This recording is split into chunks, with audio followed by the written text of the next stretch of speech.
قال أهل العلم رحمه الله: إذا رأيت نفسك متكاسلا عن الطاعة فاعلم أن الله عز وجل لا يريدها لك والعياذ بالله، ولا يوفقك لها. الحسن البصري دخل عليه ولكن كره الله انبعاثهم فثبطهم. نعم، هذه الآية.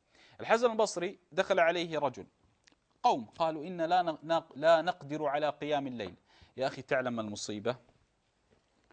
يعني صراحة بيننا، مصيبتنا هم كانت مصيبتهم قيام الليل، نحن مصيبتنا الفجر. يعني هم كانوا إيش؟ والله إحنا ما نقوم الليل، إحنا ما نقوم الفجر يا شيخ. قيل الحسن البصري: نحن قوم لا نقوم أو لا نقدر على قيام الليل. فقال الحسن البصري: قيدتكم ذنوبكم. الذنب عبارة عن قيد، ثقل. كلما تعاظم عليك الذنوب ثقلت عليك الطاعات. واضح؟ كلما تعاظمت عليك الذنوب ثقلت عليك الطاعات. لهذا الصحابة ماذا كان عندهم اختبار الإيمان؟ الفجر. لا يتخلف عن صلاة الفجر إلا منافق معلوم النفاق. إيش رأيكم؟ فميزان الإيمان صلاة الفجر والعشاء.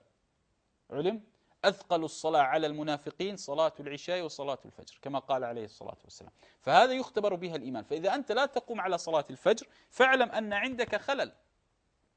ما هو الخلل؟ ذنوب تقيدك. واضح؟ لهذا المرء يعني مصيبة يا أخي. شوف، إذا كان النوم، المرء لا يستطيع النوم.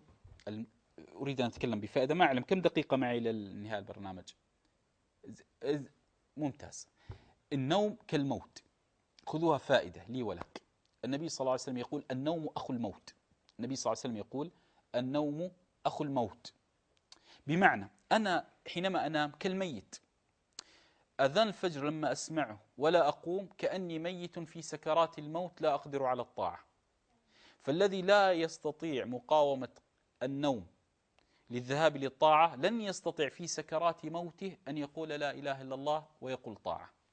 لأن إذا أنت نوم ما استطعت أن تقاوم، فكيف بسكرات الموت التي أكثر ما يعانيه المسلم من الآلام سكرات الموت.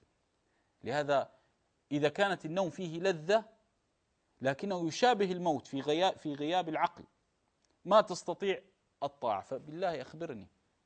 علم؟ لهذا يعني نصيحة لي ولك ولمن يسمع الآن: لا تفوت طاعة، فإن يوم القيامة ستتحسر على كل ثانية فاتت من بين يديك.